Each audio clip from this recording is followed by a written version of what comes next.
Welcome to Peak Vitality, a podcast designed to empower women to defy aging and live life to the fullest. I'm your host, Laura Comfort, Harvard graduate, lifetime biohacker, wellness expert, singer, model, entrepreneur, and mother of twins in my 50s. I'm thrilled to bring you the latest science, lifestyle tips, biohacking techniques, and longevity secrets from my own experience, as well as leading experts and world-class pioneers around the globe, to help you rethink aging, thrive physically, mentally, and spiritually at every age. After facing my own challenges, I'm passionate about health and wellness, educating and empowering others to optimize the aging process and live a long and healthy and vibrant life. Let's begin this journey together, right here, right now, on the Peak Vitality Podcast. Welcome to the Peak Vitality Podcast. Today, I'm with the amazing Anna Lancaster. She is an expert in reprogramming your mind and your mental well-being. So I'm very pleased to have her here today, and we have so much to discuss. First, I wanted to ask her about we'll discuss her expertise, but also her journey into the world of mental well-being. Thank you. It's lovely to be here. Lovely to be speaking to you about all things the mind. It's my passion, so I can go on for hours. Good. So where do you want me to start?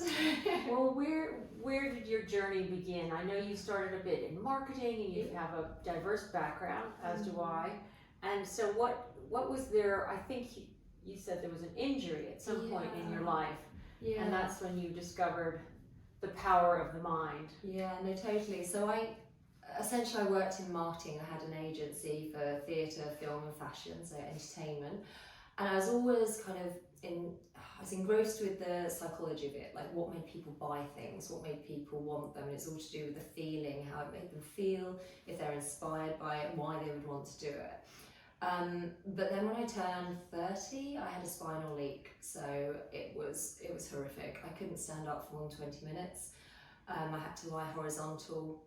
I had 3 operations and it didn't fix it, and I went to a pretty dark place because I thought, God, I'm 30, I'm not going to be able to stand up. Like, what's going on here? And my mum bought me a book, and it's a very entry-level book, which I think loads of people have read, The Secret. And I started to read it after a lot of reluctance, being, how's the book going to help me? What's this going to do? And I started reading it and looked a lot into the mind and healing and how you could self-heal. And then I started reading everything about it because I had a lot of time on my hands as I was lying horizontal. And I started to use it. I started to use a lot of the visualization techniques, the mindset ones, and I had a 4th operation and I was fixed. Now, I know I had a 4th operation, but I was sure, because it was no different to the others, that my mindset made all the difference. So then I became quite obsessed. I read every book I could, I started studying it, and then I converted. I qualified as a clinical hypnotherapist and an RTT practitioner and a wellbeing coach, and I just decided, if I can change my mind, I can change others, and I've been doing it ever since. And now I work with a lot of interesting people. Having come from entertainment, I had a ready-made base. There are a lot of people with a lot of issues, and I now work with C-suite execs. I work with people who want to transform them into the best version of themselves. Ultimately, that's what it is. And I work with everything from confidence, anxiety, success blocks, fertility, pretty much any issue or habit that someone has. I help them reprogram their mind. I think that's amazing. It's amazing.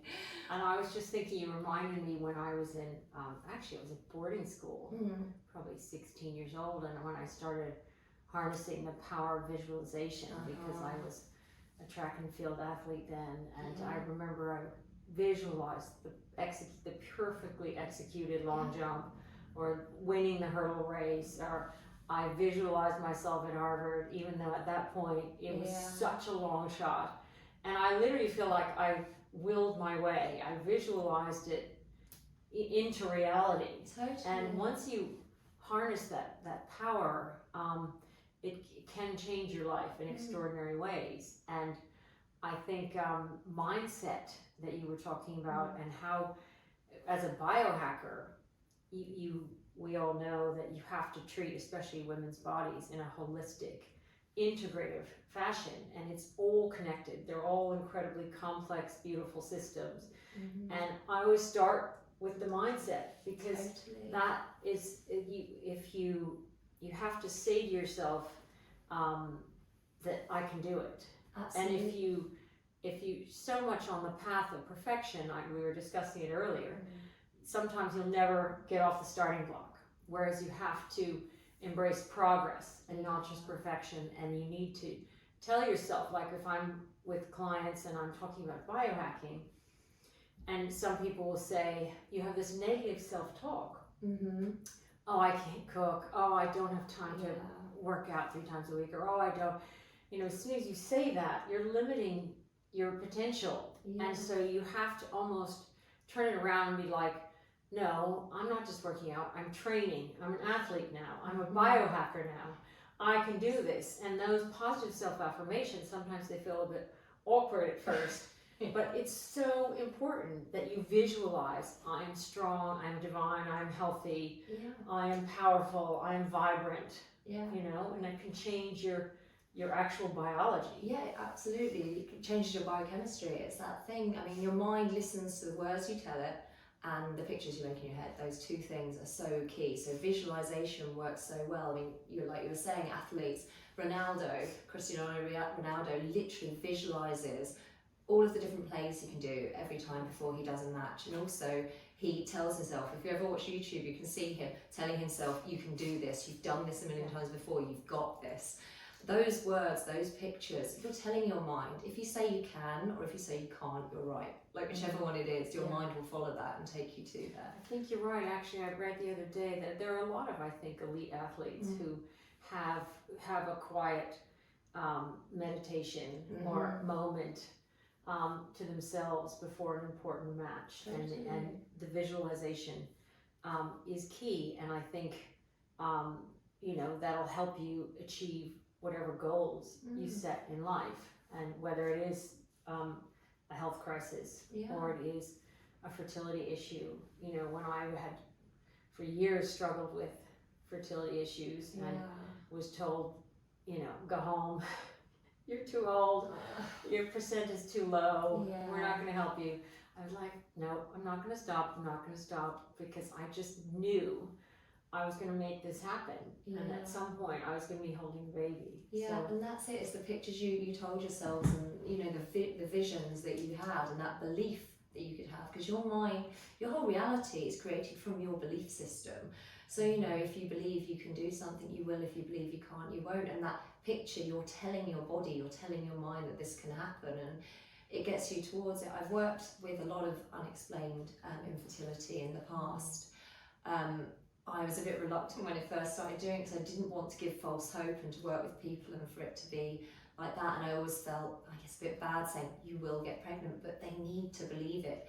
And with so many doctors who say, because they see the facts, they see the statistics, and they're like, you can't do it, you need to have that belief that you can. You are that one egg, that's the one that's going to get it. And I work with clients in the way in which I did it, and I had this specific lady who came to me quite recently actually, and what I do is I take them into hypnosis, because we go into the subconscious, which is the most powerful place where your belief system is kept. Is that like a theta state or a theta? Yeah, you got it. So essentially hypnosis is theta. So if you think we've got beta, which is our conscious mind, goes into alpha, meditation, theta, hypnosis, delta, sleep. So it's somewhere between sleep and meditation. And when we're between the ages of 0 and 7, we're in theta, we're in hypnosis. At that point, when we're so young, we come from a place of zero knowledge. So we just absorb everything around us like little sponges. We're in hypnosis and we take so much information in, and that all goes into our subconscious. So that's when we create our belief system. So we create it then, and then we look for things to support our belief system.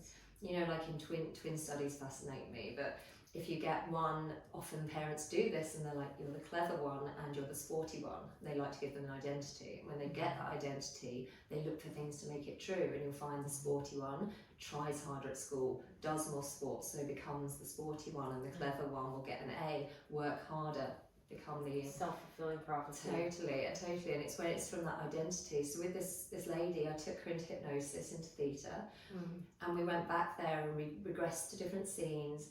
They were all to do, I think one of them, she was about 6, and her mum had a period and it scared her. It was quite, it would come on automatically. She had white jeans on and it was a bit of a scary thing. And then the second one was when she was 13 and she overheard her dad on the phone saying she can't get pregnant. And the third scene was at school, and it was something a bit unrelated, but it just supported that whole belief, which then became a bit of a block for her. And so when she decided she wanted to become pregnant, it just wasn't happening. And we removed the blocks, we got her to look at it in a different way, interrupted it, and she was having IVF. So I then installed this belief that the egg was going to take, it was going to absolutely go there. The body knew what to do, put in all of that. She listened to it every day for 21 days, which is the time. She had her IVF just after it, and then I got an email from her, and it's in the middle of the night because she was in the other side of the world, and it said I got the results back and it was positive. Yeah. And I was it just made me feel so happy, because I was like, thank God, that's tangible. That makes such a difference. Yeah. And I've helped a number of friends get pregnant, and they're one of them recently messaged me after she had a baby, and she's just like, I can't thank you enough what you did for us. And because she was so sort of distraught, and at the end of her tether from multiple IVFs that had failed, and she was about to give up, and I sort of talked her through it and the mindset, and then I gave her, sort of a protocol in terms of what supplements you can take to improve egg quality or improve. There's certain protocol before, during, and after IVF as well, because I've done it many times as well, and I think that the combination really helped her. So I bet it would have. There's something also, because I think in society it's very fed into us that when you get to 40 you won't get pregnant, when you get to 35 your eggs are depleting, and it's so hammered into people that that's the way it is. You better get pregnant quickly. And then you start to believe that. But I think something came out recently which said there are as many abortions over 40 as there are under 20 now. I can believe that. Which is so it's not all totally an age. Yes, but I think people are more aware now. I think that, a lot of the stuff they just don't teach at medical school, and a lot of the doctors are completely unaware. So they're, they tell you what medication to take to help you with IVF, but they're not going to tell you what supplements or what to eat or how to change your lifestyle. And that's what biohacking is all about, is taking control of your health and your lifestyle, and making those lifestyle modifications, that are sustainable. Absolutely. To reverse your biological clock or whatever your goal is. For me, by delaying my reproductive aging, I in the end reverse my biological clock, because they're inextricably linked. Absolutely. And your ovaries are your fastest aging organ. So when you look at the longevity, we're like this with men, and then perimenopause, menopause, it's like, and then all the sort of hormonal chaos leads to age-related diseases and decline. Absolutely. And so if we can, take control of the perimenopause and the menopause, and deal with some of the misconceptions as well, because a lot of people still don't realize how beneficial HRT is. Yeah. And all these things. There's all those bad stories about it, but it's now. It's actually incredibly, you'd know a lot more about that side of it than me, but it's meant, it's very good for you. Yes, very good. Especially if you take it between the first sort of 1 to 8 years, it has huge benefits.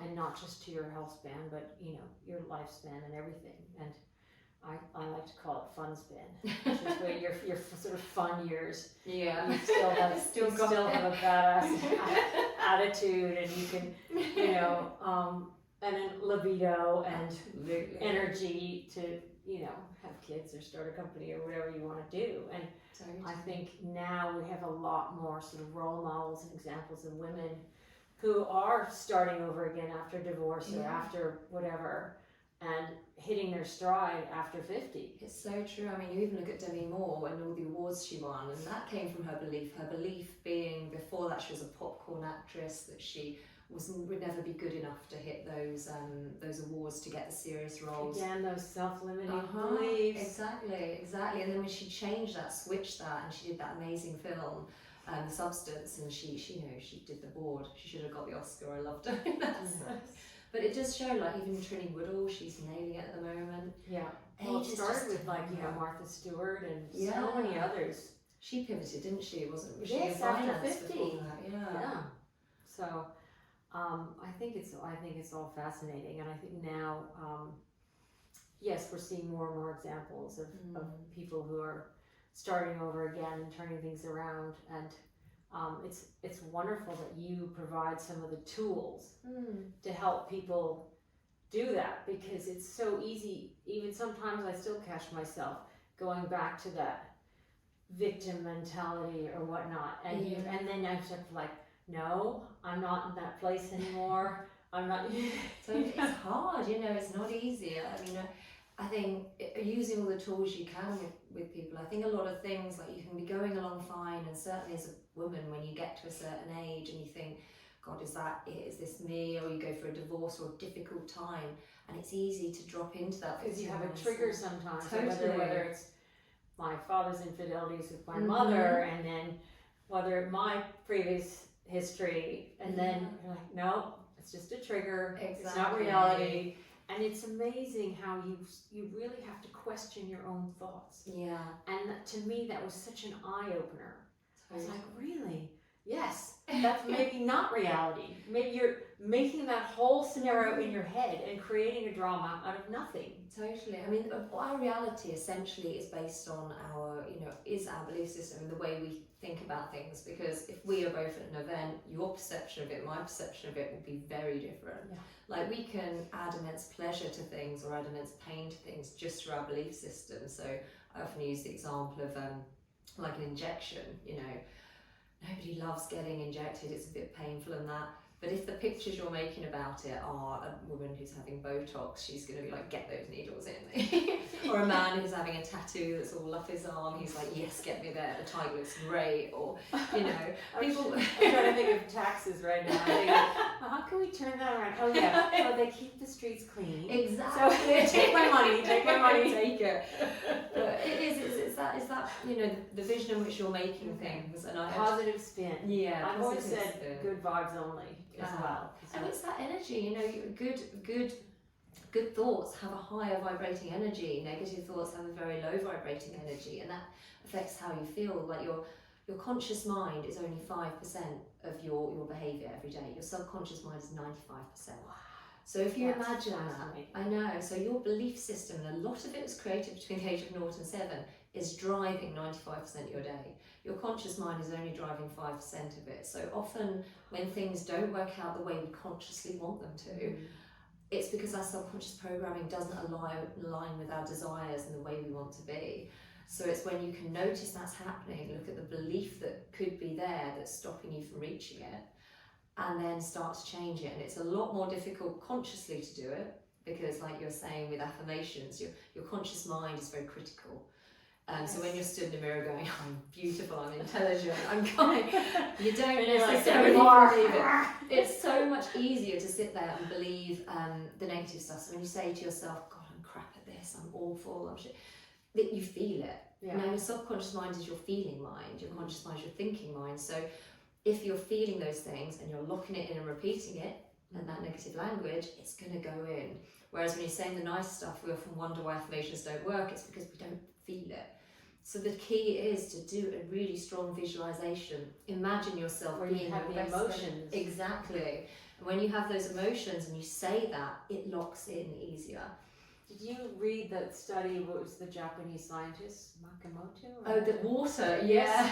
and the water crystals. Yeah, and looking at what they looked like when they said beautiful if you said positive things, and awful if you said negative things. But also they did a study on rice. Oh, I didn't and the same thing, 2 cooked the exact same way. Yeah. 1 positive affirmations, negative affirmations, and it turned brown so much quicker. Really, it was not surprising. I mean, our 'Cause your- body's it's made mostly up. water. Yeah, And so totally. It's fascinating. It's going to affect, and like they have tested, like, you know, positive, like love, kindness, elation, all of those positive things have a high vibration.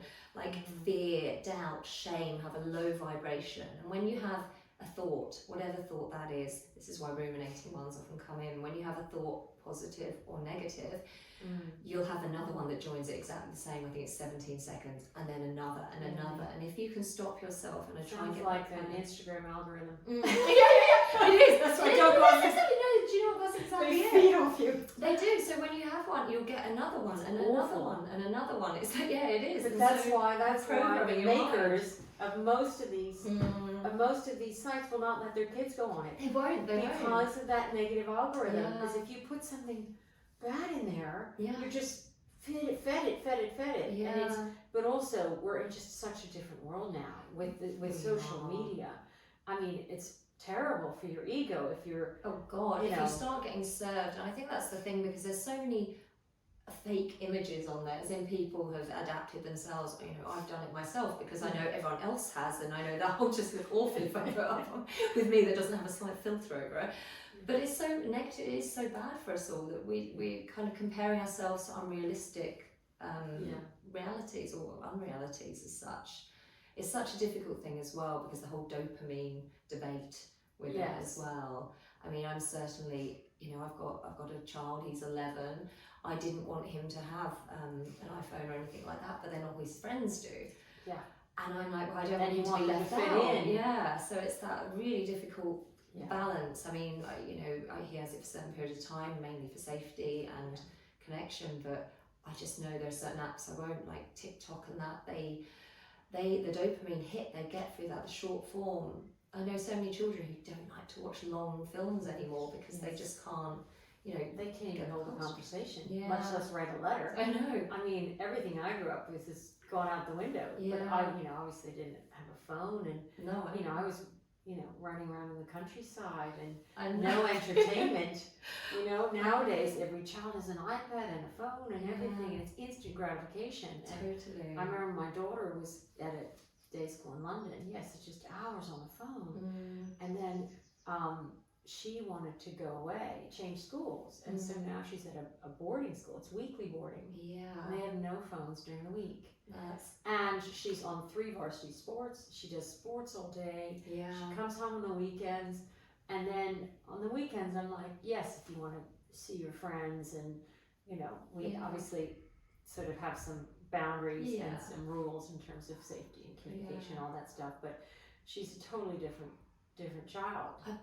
I noticed that as well when the phone's away from him. He wants. I try and encourage him to be bored. Be bored. Being bored is good. That's where creation comes from. Use your imagination. Mm-hmm. Because I think that I get a lot of my clients really advocate for meditation and those quiet moments. It's not about being good at meditation. When people say to me, I'm no good at it. And you don't have to be good at meditation. You meditate to be good at life. Like that. I love that. It's a bit of my excuse. I'm not. I say I'm not good at meditating. Yeah, I can meditate, but it is probably the more you practice, the easier it gets. Slightly. It's hard to sit still sometimes because I'm so used to distractions. When you do that though, it's always good just to see what your body's feeling, because it's moving for a reason. Maybe it's feeling uncomfortable in emotion, or it's and just notice it. And that. So I say to people, if when thoughts come in, it's okay. They come in. They're going to just notice them, observe them, let them go, let them pass, and you don't have to meditate for hours either. I also think those moments alone and those moments of stillness are so important to finding your calm, but also finding your purpose and finding and sort of living your life in an authentic way. Because sometimes it's so easy to just be busy and be busy and be busy and never focus on what might need to change for you to be more fulfilled or whatever. I think we all get caught in this, a lot of us get caught in this comfort zone where things are just okay. I was like that for a while. When I was in marketing, I liked it, I didn't love it, and I had a property company as well, and again I earned just enough money I could get by. I was comfortable, but I wasn't happy. And I think we often get caught in that happiness, we're a bit too scared to jump, but then when you do leap, and I did change, I was like, this is amazing.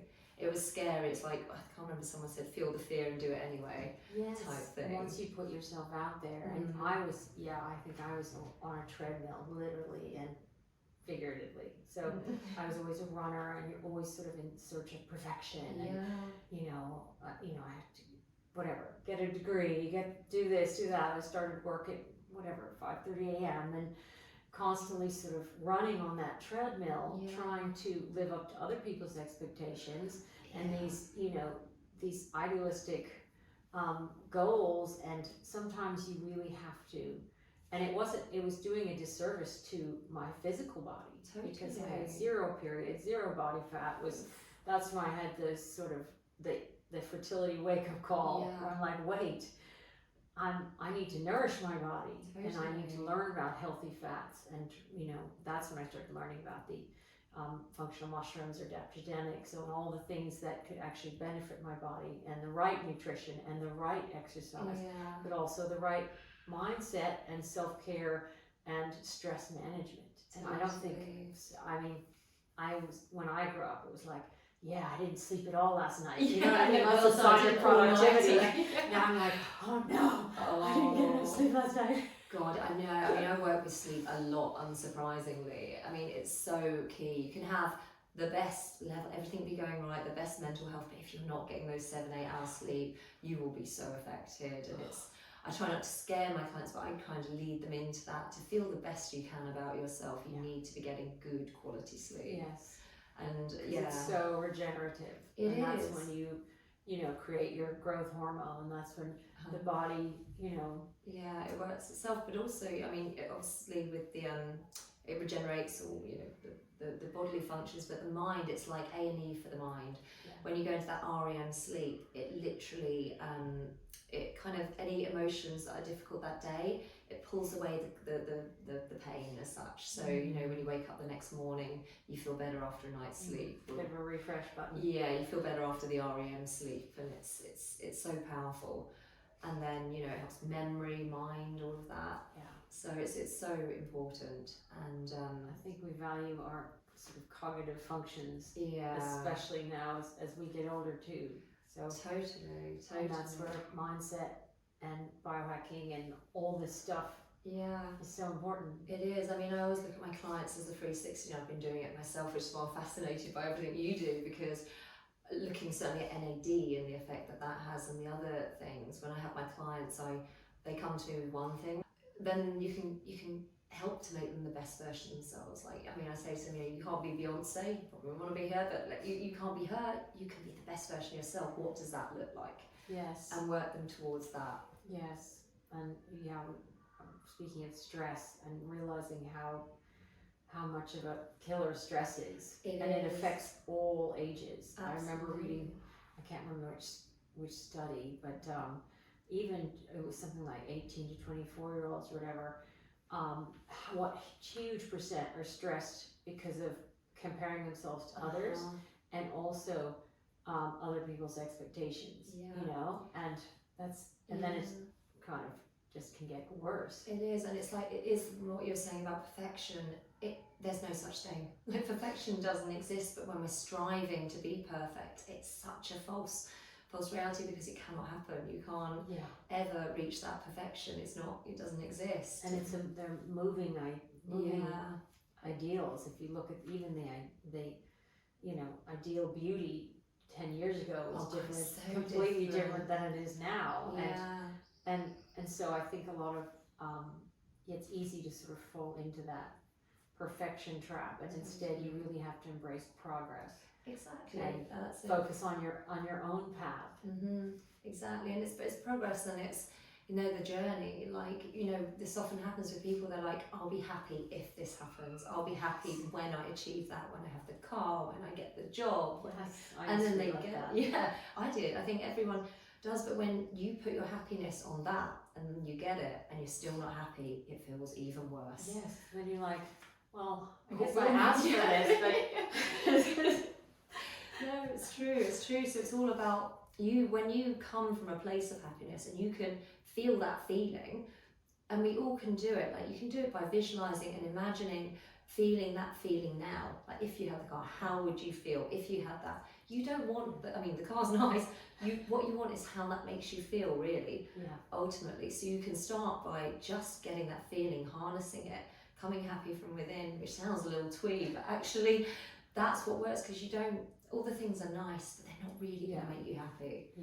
Ultimately. And then also, you know, that starts to help your stress levels, and you, even when you're visualizing, you can increase your serotonin just by imagining something, increase your good feeling, the good chemicals, and reduce the cortisol, and the high stress level, the inflammation.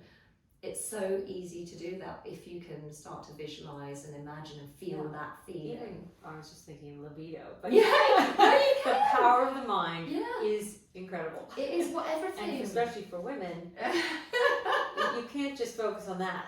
No, it's up here. It's all up here. It's so true. But it's true. You know, everything starts with a thought. You know, you have a sad thought, you cry. You know, you have an embarrassed thought, you blush. Every thought has a bodily reaction. If you think about, you know, sex and like actually having, that has a bodily reaction. It's all in the mind. It starts in the mind, and the body and mind are so inextricably linked. And I think a lot of people are not really in touch maybe with their own bodies. You know, and you have to, you know, be comfortable with your own intimacy. And totally. And there are many reasons why not. I have worked with women who struggle to orgasm because there's that block there where they can't relax to that point, because there's some block where something's happened, or they have a belief that sex is dirty or it's wrong. So totally. And then when you remove that block, and they're a lot more free and happy. Works well. We both have younger boyfriends. We're doing well. So no complaints. But I mean, everybody, I think, you know, it is what you're saying, it's your own progress. Don't compare to other people. Decide what it is that will make you happy. And it is often from a place of not being on social media, sitting and thinking, what makes me happy? Writing down what will make you happy. And I think surrounding yourself by positive people 100%. who inspire you, and who are not going to dim your light. They're not going to be jealous, and we're not high drama or high, I call them high maintenance people. I just don't have time for that anymore. And I feel like my time is more precious in a way. It's obviously always stretched because of the kids I have. But I'm better at saying no now. And I think it's so important, the word no. Sorry, I don't have time. I'll make it up to you another time. Do you know what though? You've got it. No in itself is a sentence. You don't need to follow it. Period. No. Because, you know, we're old enough, and we're, you know. I used to say yes to everything, and then I was just, you know, overstretched and miserable and trying to make everybody happy. And then I was sort of, especially when you get divorced too, you realize who your friends are, you make new friends, and then you slowly build your tribe, but in an authentic way. And it's the interesting thing is, I used to certainly, you know, we pattern because of what, you know, our programming is. I would attract, my father was particularly narcissistic, and so I've got one of those. Oh, snap, we have a lot the same. He's very narcissistic, so I attracted a lot of narcissists into my life, and particularly, you know, friends who were, and it took a lot, but when I started to change myself, I put up the boundaries and I pushed them away, and I stopped attracting that type of person. And it was doing the self-work, because it felt so familiar to me with being a narcissist. I didn't want them to be in my life, but that felt safe because that felt normal. Whereas actually it's the opposite. You fall into the pattern and you end up attracting someone just like your father, even though you never intended to. Exactly. And you're like, this guy, especially when it's a partner, you're like, oh my God, I feel like I've known this person forever. It's got the chemistry. And you're like, I have. That's my father. It's so true. Well, except you have to have faith that you can evolve together. You can, and you can evolve. You know, everyone can evolve. You know, we are human. We have mindsets which can change. They're not fixed. Up until not too long ago, there used to be this belief, even scientists used to believe, that once we got to 21, our brain stopped growing with our mind. Sorry, our brain stopped growing with our body, which thank God isn't true. I wouldn't want to be stuck in my 21-year-old brain. I think it's around 27 for men. When they say the brain catches up a little bit. A little bit so. Yeah, a little bit so. But our brains can evolve with neuroplasticity. We can change those pathways. That's particularly what I do, and it's the cheat sheet with hypnosis. Because you can do it by repetitively changing an action, which is quite difficult when you're consciously doing it. When you do it with hypnosis, you can go to the root, you change it, and it has a knock-on effect on how you respond, react, and eventually the outcome. So it's so fascinating that when you hear of like someone who smoked their whole life and then suddenly they stop. Yeah, well, I've had since COVID a lot of anxiety because the lack of control triggered so much in people, and especially when we were instilled with fear. Couldn't leave the house. We're told we were going to kill people if we touched them. It was a horrific time. All of those emotions, misinformation. Absolutely, and it triggered so much in people. The anxiety when they tried to get back out into life. Things would trigger them that before they were totally fine, and then anxiety. Is it safe? Yeah, and the anxiety is one of the top things I work with now. Anxiety, burnout, confidence, and success. I think are the main ones. Yeah, I definitely had all of those. But you're growing, From burnout to biohacking. Yeah. Oh, there's a tagline. Yes. I'm writing the book. Yeah. Watch this space. Oh, well, thank you so much for coming. My pleasure. This has been wonderful. Thank you, the lovely Anna Lancaster. It's been such a pleasure. And yes, we'd love to have you back and continue this conversation. Perfect. We'll choose more subjects and go. Thank you, Laura. Thank you. If you enjoyed this episode, don't forget to subscribe and stay tuned for more tips on living your most vibrant, youthful life. Until next time, keep biohacking your way to peak vitality. Come join us on our next episode when we'll dive deeper into empowering women's health topics.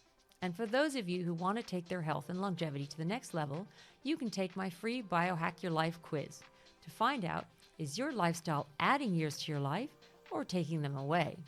Reveal your score in minutes with this quick and insightful quiz to help you uncover your current lifestyle habits and reveal personalized biohacking tips to boost your health and vitality. Remember, it's never too late to step out of your comfort zone, rejuvenate your body, reignite your vitality, and reinvent the life you love. I'm Laura Comfort, and this has been a Peak Vitality podcast. Let's step into a future of vitality, resilience, and boundless potential. Stay tuned, stay empowered, and keep reaching for peak vitality. Until next time.